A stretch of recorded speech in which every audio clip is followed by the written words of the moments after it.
Hello friends, welcome back Hindi India dharm and science with Dolly 24। I hope so guys आप सभी स्वस्थ होंगे, मस्त होंगे, ज़बरदस्त होंगे, हर रोज़ अपनी ज़िंदगी में नई नई खुशियों का वेलकम करेंगे। दोस्तों, आज हम बात करेंगे बैसाख मास के महत्व और इसके जो है चमत्कारिक परिणामों के बारे में। लेकिन अगर आपने मेरा चैनल अभी तक सब्सक्राइब ना किया हो तो प्लीज़ सब्सक्राइब माई चैनल। और फिर चलिए बात करते हैं बैसाख मास की। बैसाख मास का अपने आप में बहुत ही ज़्यादा धार्मिक महत्व है। बैसाख मास भगवान विष्णु की उपासना के लिए जो है महत्वपूर्ण माना जाता है। इसी में भगवान विष्णु के साथ में माता लक्ष्मी की भी उपासना की जाती है। इस मास में स्नान दान करना बहुत ही उत्तम माना जाता है। इस मास में पूजा पाठ करने से व्यक्तियों को कष्टों से मुक्ति मिलती है। बैसाख मास हिंदू धर्म अनुसार दूसरा महीना, मतलब हिंदू धर्म वर्ष के जो हिंदुओं का साल होता है उसके अनुसार ये साल का दूसरा महीना माना जाता है। इस मास में गंगा स्नान का अपने आप में बहुत ही ज़्यादा महत्व है। लेकिन अगर आप किसी कारणवश गंगा स्नान नहीं कर पा रहे हैं, आप गंगा नहीं जा पा रहे हैं, तो आप अपने घर में साफ़ सुथरे जल से भी जो है स्नान कर सकते हैं। और स्नान करके आप घर में भी दान पुण्य कर सकते हैं। ज़रूरी नहीं है कि आप गंगा जी जाएं, नहीं जा पा रहे, नहीं समर्थ है, तो आप घर में भी स्नान करके दान पुण्य पूजा पाठ कर सकते हैं। बैसाख मास को माधव मास भी कहा जाता है। अब जबकि ये मास पूर्ण रूप से भगवान विष्णु को समर्पित है और माता लक्ष्मी को समर्पित है, इसकी वजह से इसको जो है माधव मास भी कहा जाता है। माधव भगवान विष्णु का ही एक दूसरा नाम है। इसके अलावा विष्णु के साथ में इस महीने में भगवान शिव की और भगवान ब्रह्मा की भी उपासना की जाती है। मतलब ये महीना त्रिदेव की उपासना करने के लिए बहुत महत्व है, बहुत फलदायी है और उनकी उपासना करके विशेष पुण्य प्राप्त किया जा सकता है। इस साल बैसाख मास 7 अप्रैल से 5 मई तक का माना गया है। मतलब 7 अप्रैल आज की डेट से 5 तारीख तक का बैसाख मास ही चलेगा हिंदू धर्म के साल के अनुसार। इसके अलावा इस महीने में, मतलब जिस दिन से बैसाख शुरू हो जाए उस दिन से वातावरण में गर्मी ज़्यादा होने लगती है, तो उसमें आपको पेट की समस्याएं भी बहुत सारी हो सकती हैं। तो आपको तली भुनी हुई चीज़ें बिल्कुल नहीं खाना है, उनसे परहेज करना है। बेल, लस्सी या किसी भी प्रकार के शरबत आपको ज़्यादा से ज़्यादा पीना है। साथ में जितना अधिक हो सके पानी का सेवन ज़्यादा से ज़्यादा करें, क्योंकि वातावरण में जब गर्मी दिन के टाइम ज़्यादा बढ़ जाता है तो पेट संबंधी अनेक प्रकार की बीमारियां भी उत्पन्न होती हैं। इस वजह से इस महीने में भुनी तली हुई चीज़ें बिल्कुल परहेज की गई हैं। ये माँ विशाखा नक्षत्र से भी संबंधित होने के कारण भी इसका नाम बैसाख पड़ा। और अगर आप लोगों को याद हो तो भगवान कृष्ण की एक सखी का भी नाम विशाखा था। तो विशाखा नक्षत्र भगवान जो है श्री हरि विष्णु से संबंधित है, इसी वजह से इसका नाम भी जो है बैसाख माह पड़ा। इसके अलावा इस महीने में विशाखा नक्षत्र अपनी चरम सीमा पे होता है, तभी वातावरण में अत्यधिक गर्मी उत्पन्न कर देता है।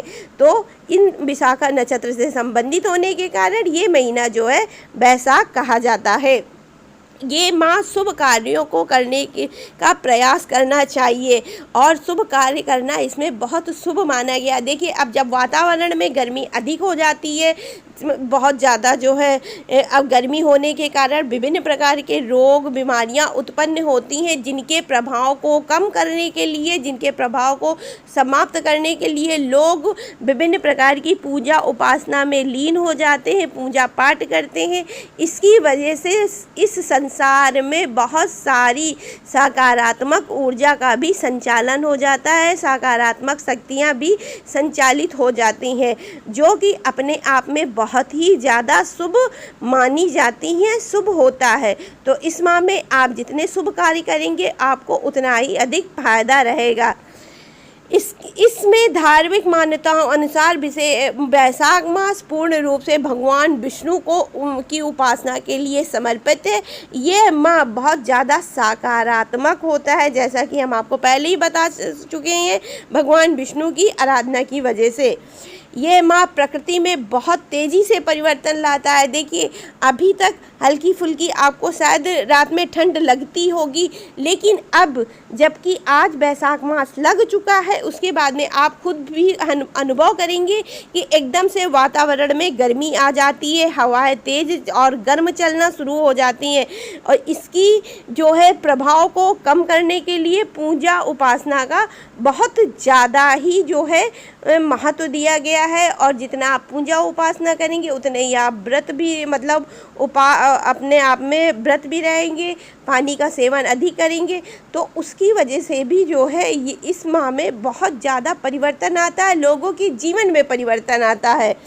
ये माह माता लक्ष्मी के उपासना के लिए बहुत ही बेहतर माना गया। अगर आप अपने पर्सनल लाइफ में या अपने जीवन में किसी भी प्रकार की आर्थिक संकट से जूझ रहे हैं, तो इस माह में आप भगवान श्री हरि विष्णु के साथ में माता लक्ष्मी का जो है उपासना पूजा पाठ कर सकते हैं, जिससे आपको धन संपदा अपार खुशियाँ मिलेंगी। देखिए, माता लक्ष्मी को कभी भी अकेले पूजा नहीं की जाती है। अगर आप दीपावली में भी देखें तो माता लक्ष्मी के साथ में भगवान जो है श्री गणेश और माता सरस्वती की पूजा साथ की जाती है। और जो है वैशाख मास में श्री हरि विष्णु के साथ, क्योंकि माता लक्ष्मी का वाहन उल्लू है, और जब उल्लू भगवान किसी को लक्ष्मी देते हैं तो उसकी बुद्धि पहले हर लेते हैं। उसको ये नहीं समझ में आता है हमें अपने जो है मेहनत का कमाया हुआ पैसा कहाँ लगाना चाहिए, किसको देना चाहिए, किसको नहीं देना चाहिए।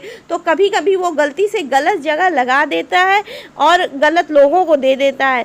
तो इस वजह से लक्ष्मी का जब आप अपने पास लक्ष्मी जी को बुलाने के लिए सोचें तो उसके पहले आपको किसी न किसी देव की भी पूजा करनी चाहिए, क्योंकि लक्ष्मी वहीं पे उत्तम मानी जाती है जहाँ पर बुद्धि भी होती है। और सबसे ज़्यादा तो सरस्वती के साथ लक्ष्मी की उपासना करनी चाहिए।